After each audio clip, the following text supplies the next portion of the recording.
Namaste and many blessings. This is VerDarLuz from Divine Timing Coaching, and I'm really excited to share with you today about both the chart of Kamala Harris and of the US, and specifically around this very potent week of the Democratic National Convention and the full moon in Aquarius. So we've just had the full moon. We're going to look at the DNC in light of this full moon, why there's been so much frenzy and energy. Basically, rock star politics have happened the last month since Kamala Harris was announced as now the nominee for presidency. And why has this happened so quickly? And what is her chart saying about this and about the potentials of her becoming the first female president of the US? There's lots to share here. We're going to reflect a little bit on 1968, some of the resonances there. First female president, also from Mexico. We're going to talk about the cycles coming up in September and October and how they might portend an election for Kamala Harris. But what's going on with the U.S. chart, and why is this full moon so potent for us right now? And it's of course impacting the whole world. Well, before we get in, again, my name is VerDarLuz from Divine Timing Coaching. I'm a life and business coach who uses astrology and human design to help you create high-ticket premium packages to help you as a service provider, coach, entrepreneur, really create impact in your life and the life of others, of your clients, and all those you support in your life. So I'd love to support you. Also, if you're interested in locational astrology, that is my niche. So I've been 17 years doing that work, and I'm a digital nomad. So I travel where my lines are very powerful, and would love to support you further with that. So learn more down below, and come join the training that's coming up in locational astrology. All right, so we're going to talk for just a few minutes about the full moon, and then get into Kamala's chart. We'll talk about this full moon and DNC as well in terms of her chart, but lead into the elections. I'm going to share the screen with you so you can see what's happening with the full moon and why the energy has been so strong recently. This is a full moon that was on the 19th, and this is not any full moon. This is a full moon that is exactly on the moon of the United States of America. The US moon is at 27 Aquarius. This is using the USA Sibley chart, which is the most common chart that most astrologers use to look at the US birth. And there's so much happening here that make this stand out, and why it seems like the whole world is paying attention, and why there's so much energy. This has become, the last month actually has become like rock star politics. There have been, sold out venues where Kamala Harris and her running mate have appeared.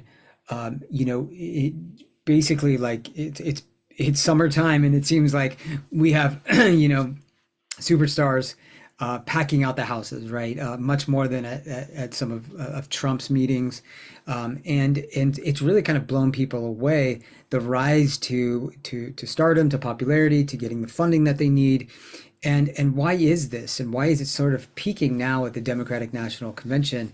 Well, the U.S. moon represents the heart, we could say, or the soul of the country. And so you have this incredibly strong full moon happening with all kinds of aspects we'll talk about, that is all over the US chart. And it's really touching the heart and soul of the country of who are we, what do we represent, who do we want to represent us. The moon is in Aquarius, the collective, the vision, the ideal of unity and equality for all. And that is all. Right. And that's a lot of the message that the Democrats have been promoting through Kamala Harris over the last month. Sort of juxtaposing that with, the energy of Donald Trump and sort of the divisiveness and a lot of the real negative tone that has come from him and the campaign and the RNC. If you look at what's happening in the DNC this week, it's really quite phenomenal. there's so much energy and excitement and electric pulse, and it has this Aquarian sort of. They've brought in all of these superstars, like this rapper Little John, to announce some of the delegates from Georgia, or they had different songs, from representing different states that were being played by a DJ. So they really made this into a big media event to show sort of the spirit of the party, and a resurgence of the spirit of the party that was sort of dead just almost a month ago. And it's quite remarkable. So always a full moon has so much energy behind it, right? We know it's always a polarity of the sun and the moon, but what makes this full moon and this full moon week and Democratic National Convention so intense is that we also have Mercury, which is retrograde, so getting us all to reconsider, and reconsider what? Leo, leadership. You know, what charm means, charisma means, um, expression, creative expression. Look at what this event is doing. I mean, they just had Kamala Harris, come into the DNC from an event she was doing um, in Milwaukee, and so you had this just incredible way that they're using the technology, which is also Aquarian, but it's also Uranian, and Uranus is squaring Mercury right now, and so you have this. Here it is. Uranus is at 27 Taurus, Mercury 26. So this lead up and the whole week of the Democratic National Convention, you have the this really strong dynamic, sometimes really challenging energy from Uranus coming in, saying we need to light this up. We need something new, fresh, paradigm shifting, really different, exciting. But there can also be some chaos or some hectic or stressful or nervous or anxious energy, which is also Uranus, right? Well, of course, we have these huge protests that have been happening outside the Democratic National Convention as well. And this is having to do, of course, with the war in Gaza and some of the policies from the Biden administration that it seems like may be continued. We don't know, but from the Harris administration, if it comes into power. So there's these huge, protests which Uranus represents. Now this is so interesting because this is exactly what was happening during 1968 in the same city of the Democratic National Convention, which is Chicago. There are all these resonances, so we'll list them out. This was the same time when we had the nodes, the North Node and the South Node in the sign of Aries and of Libra. Libra being, we need to culminate, equality, equal rights for all. We need to be heard, and we might be violent in the process of doing that. Aries, right? Of course, it was the war at that time, the Vietnam War. Now we have this Gaza war. Aries is the sign of war and battle and conflict, which has also been raging in U.S. politics.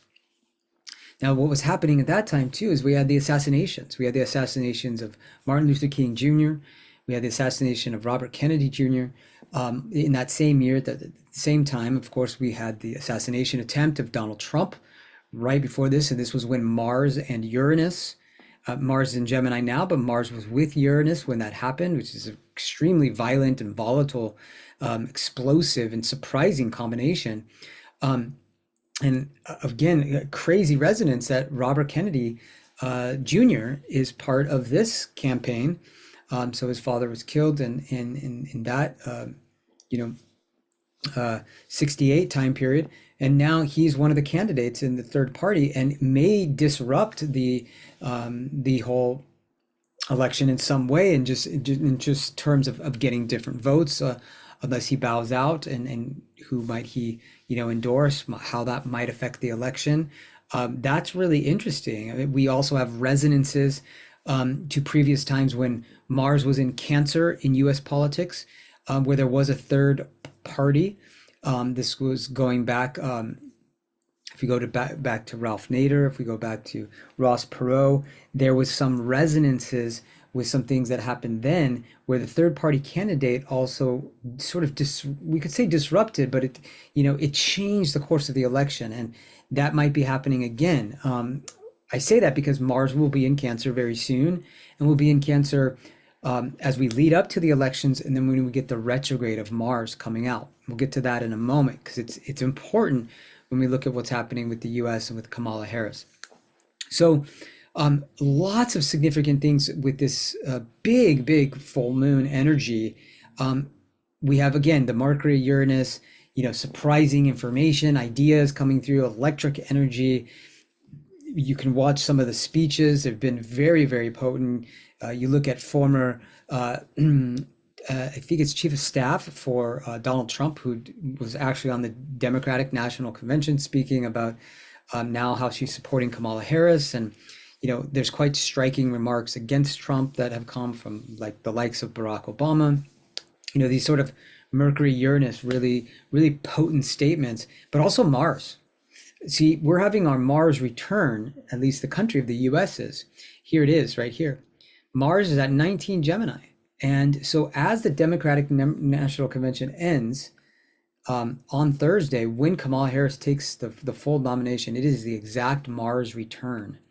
And this is a very strong Mars in Kamala's chart as well. But this is also Jupiter coming to the US Mars, bringing such a boost of energy around what wants to motivate us as a country.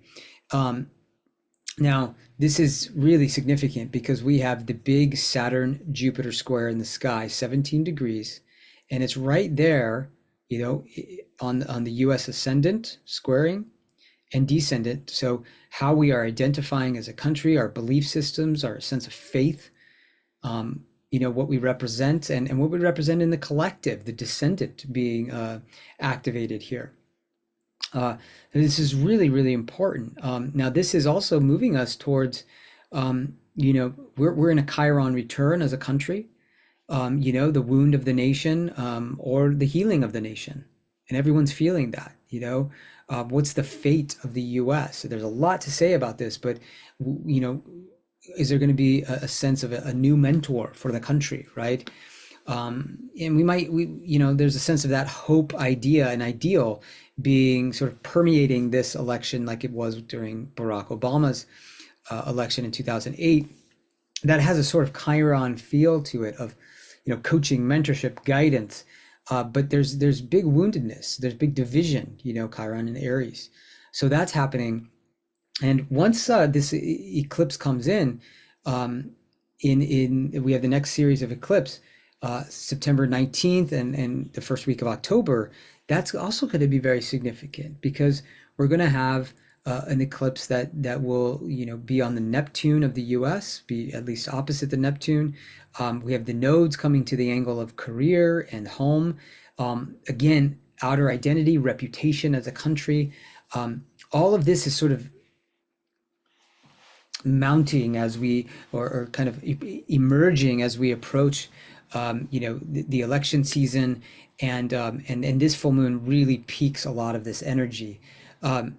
So if we will pause there, there's so much we could talk about, but if we actually look at Kamala Harris's chart, I'm going to pull that up for you, and I want to give you that as well with the cycles.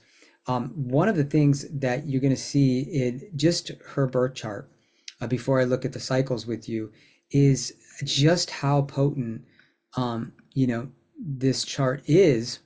It's something I actually talked about, and a number of astrologers talked about back when Biden was elected, that we could see how powerful it was for Kamala Harris in the future. If she was going to be, whether it was 4 years later or 8 years later, possibly run for presidency. Of course, that was already happening back then, right? And then Biden became the nominee. But she was in that running before. But what we all saw was, that this is someone who, at this time, would be having, a very big cycle coming in, and we can talk a lot about this. But the first thing is to note that full moon we just talked about, right? Look, right on her Saturn. The Saturn is the planet of authority and of things like the government, our professional life. And so really highlighting her rise to ascendancy and authority. Let me actually pull up so you could see all of this, but take in the chart for a moment. Note the Gemini rising. This is very, very significant. Sagittarius rising. So she has the opposite in terms of the ascendant and descendant of the US. That's significant. It kind of locks her into the US chart in some really powerful ways. But of course, the moon, the soul, the heart of the country is connected to her Saturn. It's like she can give structure and build a system around the heart or soul of the country. That is really important. That is really important. Um, Now there may be people that don't like her. There's the moon opposite, the US moon opposite the Mars. Let's actually look at that for a moment. And you could see here, this would be, actually, we're going to look at Kamala's chart here. And you could see that this is the US chart on the outside. Now, I think it's so fascinating to note that the US Mars in Gemini is really promoting, motivating, driving, bringing energy and passion to the ascendant, the personality, the outer life, and the North Node, the soul, the destiny, the evolution of Kamala Harris. There's a drive, there's a lot of energy behind this. And this is what's activated right now because it's the Mars return for the US. So that means Mars is on Kamala Harris's ascendant and North Node, just as she's taking the reins here and being the candidate officially.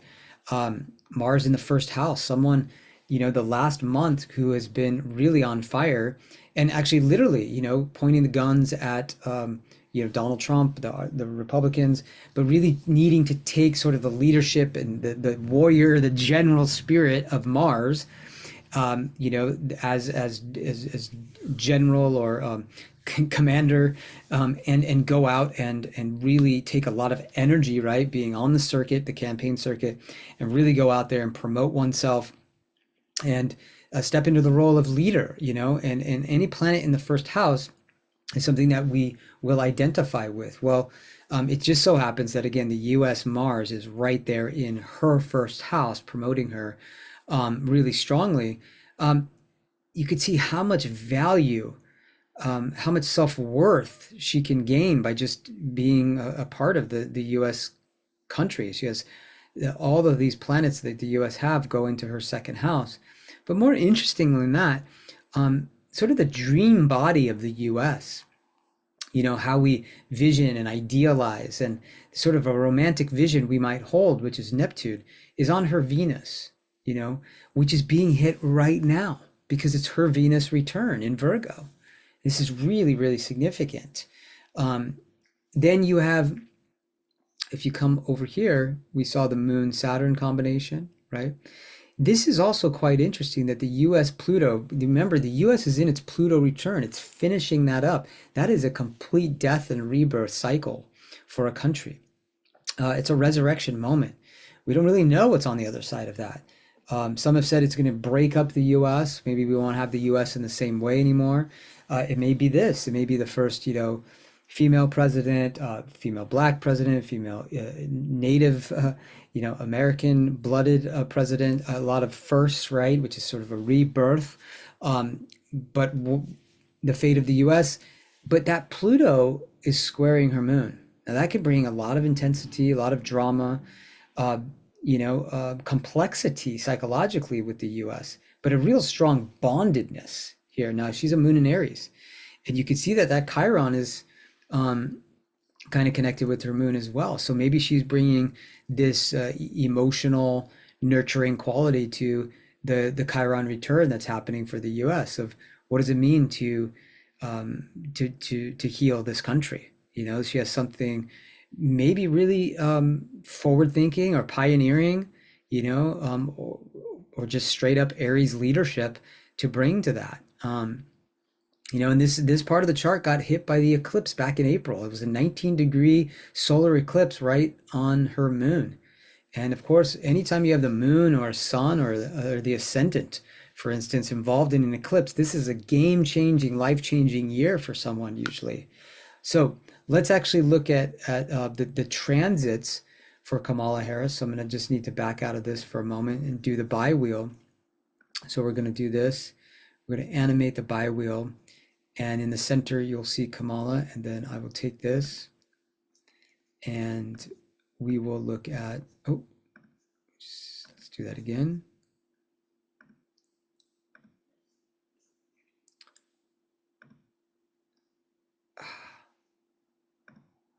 Sorry about that. We gotta do that. Animate by wheel charts. All right, so we got Kamala Harris on the inside, and we got the transits that are happening on the outside. And one of the things we want to note is this is the 13th, but let's just note that you could see here, right? That Uranus all year really, because Uranus moves so slowly. Uranus has been on her Jupiter. Now, this has been for the last 2 years, we would say, but really strong this last year. And this is very important because Uranus transits brings sometimes shock, surprise, uncertainty, a wild kind of revolutionary experience into our life. Well, what does Jupiter rule? It rules the area of partnership and it rules her career, Pisces and Sagittarius. Well, it was her partner, right? The president of the US, Biden, who made a decision to step down and give her this opportunity. Jupiter is the planet of opportunities, right? So there's that surprise, kind of last minute in a way, and so that sort of shocking moment, and it's of course about career. Jupiter rules the area of career. So fortunate opportunity coming through this Uranus on Jupiter transit, but it was all unfolding if we go back like a month, as this was announced, it was right about when Mars, had just crossed her Jupiter. So it was that Mars-Uranus conjunction. And then everyone was questioning Biden and his ability to govern. And then this really Mars-Uranus just really exploded and activated her career ruler and the partnership ruler. Huge, huge transit. At the same time, just months before, when Jupiter went into Gemini, it went into her first house. And, shortly after that announcement, Mars went right into Kamala's first house. And you have Mars and Jupiter in the first house. That's going to give you a ton of energy and visibility. Jupiter will be in her first house the whole year ahead. So until May of next year, this is really big. This is really big because Jupiter in the first house can give you a lot of opportunities. It can make you a Jupiter figure, someone who seems like a teacher or an expander of possibilities or very inspirational to others, right? She's inspirational to a lot of the women of the country, the African American women of the country, the Native women of the country, just people in general right now. She's playing that sort of Jupiter role, but also that Mars energy of getting out there and really being fired up, activated, very much a leader, that kind of energy. So you have very auspicious energy with Jupiter in the first house, and Jupiter, here we go, Jupiter has squared her Chiron, which again has sort of initiated her role as a mentor and guide in the country. She's come to play that role. She has Chiron in the area of career, and Chiron is a maverick energy, walking between worlds, very shamanic. Well, the different ethnicities, the different backgrounds with her career in law, and then, as a prosecutor, and then, the Senate and vice president, all these different sort of roles and masks she's played, which is very Gemini as well, significant. But look at that Jupiter, and you just take it forward, and as the election comes in, just to see that if this is October 3rd, and let's go to November 3rd, okay, day before, right before the election. Jupiter is just hanging out right on the ascendant within 4 degrees. Now Jupiter's retrograde, but this is important. It's almost as close as it could be, and that seems very auspicious, but especially because Jupiter's with the North Node. Okay? Now, this is important, that when you have someone who has the North Node on the rising sign, you definitely have come to have some kind of fame in this life, or some kind of destiny that people will see on your surface, because the ascendant is the personality. It's what we give off to the world, the outer mask. The North Node is saying, the soul is hungry to be out there in front of people, to be seen, to be visible, to have a voice. Very, very Gemini. Gemini is the communicator. But it's all amplified this year from Jupiter. It's all expanded. It's given growth. It's given opportunities. It's given abundance, right? Now, simultaneously at the election, Venus is on her angle of partnership and her south node, bringing maybe the power of feminine energy from, the collective. Maybe she's really tapping into the quality of feminine leadership, right? But you have a lot of social contacts, friends, a social network that's really strong, money coming in. That's very, very potent, basically, that week of the elections, right? Now, Venus will be in the weeks before in her seventh house. Okay?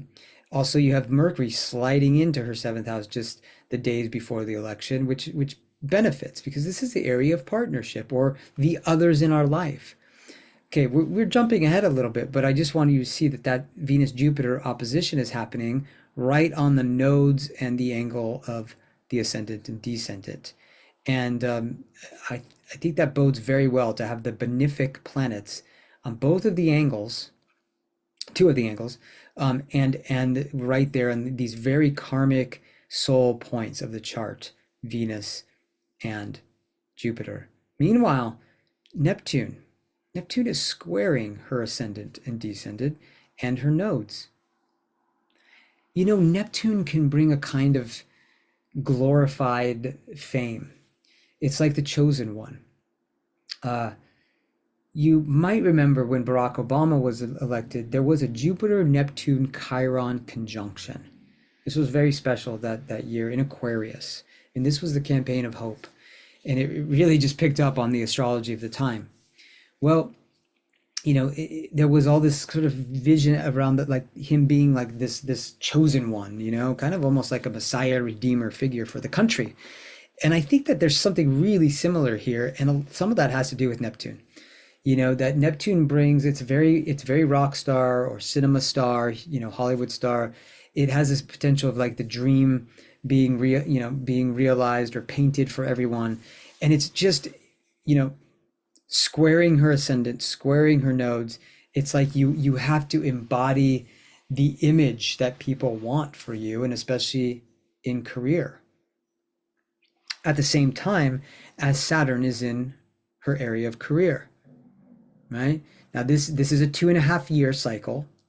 It's been going on already for the last year and a half, and by the time Saturn finishes this, it would be sort of the end of the first year of presidency. Significant, right? I mean, there's of a 30-year cycle, this is one of the most, if not the most, professionally oriented times potentially of our life in that 30-year cycle. So Saturn in the area of career. Now Saturn will be on her Chiron. Now we might think, oh, that could be a wound, that could be like a huge amount of pressure or some sense of constriction. But hey, if you're becoming the president, yeah, we're going to put some structure. We're going to have to, really get responsible and accountable for how you're going to bring that healing to the country. Chiron.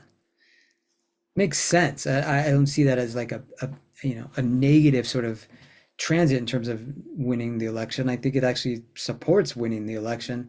But then you will have Saturn squaring her ascendant and the nodes right after this. Now that could feel constrictive, or it could be those pressures and responsibilities again coming in. This will lead to Saturn and Neptune coming together right around the first degree of Aries, early 2026. But which will be important. But I think when you combine that sort of cinematic, visionary, the Neptune can be like, again, the Messiah figure, a very sort of romantic, idealistic picture that hits, the nodes, this sort of destiny points, and the ascendant. There's a lot suggesting that this could be a really, a potent moment for her. If we come back to now being, mid-August at the DNC, then you see that it's her Venus return, Kamala's Venus return. And building into this, Venus has hit her Uranus and Pluto, so it's really like a lot of, rapid accelerated change, and intensification of her energy and her impact and her presence. And the Venus return at the same time, she is a Libra, so it emphasizes her Libra sun and just shining her light so brightly now. Really, really, really potent energies coming in, this week with this. And just I think the ability for her to wax really eloquently around the power of the feminine, and stepping into this role is really strong with this. Now, if we come to the day that she's, so this would be Thursday, um, the moon is in Aries. Now, it won't be exact, but um, this is sort of fascinating because it's her moon return, and that happens every month. But the day that she would be, speaking and all of that, the energy of being fired up and being a leader, and bringing something pioneering and new and passionate, right, and full of the desire for change, and these sort of Aries warrior qualities, that will be really, really strong in the sky. But again, just note what's happening here with Mars, and then Mars will come into her second house. And what we do know, right, is she is Mars in Leo. Mars will be in Leo during the election. Okay, let's back it up. And without going super deep into the election politics itself, like that day, there's lots to say about it, but most astrologers have the feeling that this is going to be a really wild ride. And maybe we question the results in some way. Here's Mars going in literally the day of or before, right at the election. Okay, and so he's very, very slow at that time. So there's Mars is like, okay, do I want this? And is approaching his retrograde. So look what happens here, and you'll see 2, 3, 4, 5. So he gets up to 6 degrees, and then December he's going to go retrograde, and that means he's going to go back into Cancer. But all this time, look at Pluto. This is Mars opposite Pluto. So as we come out of the election and we go into it, the day, days before, weeks after, Mars is opposite Pluto. And this is where we think this could be really, there could be some ugliness here. This is real battle-like competitive energy, potentially violent energy, very, very intense, very dramatic, lots of shadow energy. Mars, Pluto, a lot of like athletes, very competitive athletes who are quite, adept and some of the best in their field. Like, for instance, Tom Brady, the famous, American quarterback, won the most Super Bowls of all time. Just a relentless competitive spirit that is in the sky at that time. And then we go to retrograde and we think Mars is like, wow, did we really want that? Or do we really want that? Or what direction are we going? There's questioning going on. And so this is where we think it's going to be a very, tricky kind of energy coming out of this. But, we'll have to see what happens, right? We'll have to see what happens. But it's going to be very, very interesting. But it does seem that there's a lot of support right now in this buildup around Kamala Harris. I would say that, if I was to see major challenges, it might come around the eclipses, which will be, again, September, because eclipses are so intense. We have September 22nd, sorry, the 19th here. Okay, this is going to be that right here, 17th, 18th. Okay, so here's that eclipse. This is going to be right around 24, 25 of the Virgo Pisces axis. So this is our first Pisces eclipse. Remember, it's going to be landing in her area of career. Really, really, really important, right? Whatever house the eclipse lands in, it's the most powerful most evolutionary energies of our life. And the North Node is about to move, beginning with this eclipse, but strong in 2025 and 26 into her area of career. This is the area of increase, wherever the North Node is. Destiny. This is why it seems like it would be really, really, I think, unusual to have the North Node go through the area of career and I would think to lose the election. That would be my own opinion, especially as Saturn is also in that area of career. But there may be some challenges that come up as they always do around eclipses.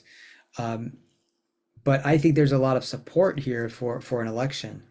And we just hope that there's, a lot of peace around this and not, some of that Mars Pluto crazy oppositional, intense, dramatic type of energy. So I hope this has been inspiring, enlightening, illuminating, insightful around the US chart, what's going on currently as we move towards the eclipses and the election season, right? I keep saying eclipses because it feels like these eclipses are going to be, again, very, very important for the fate of the nation and for, both the candidates.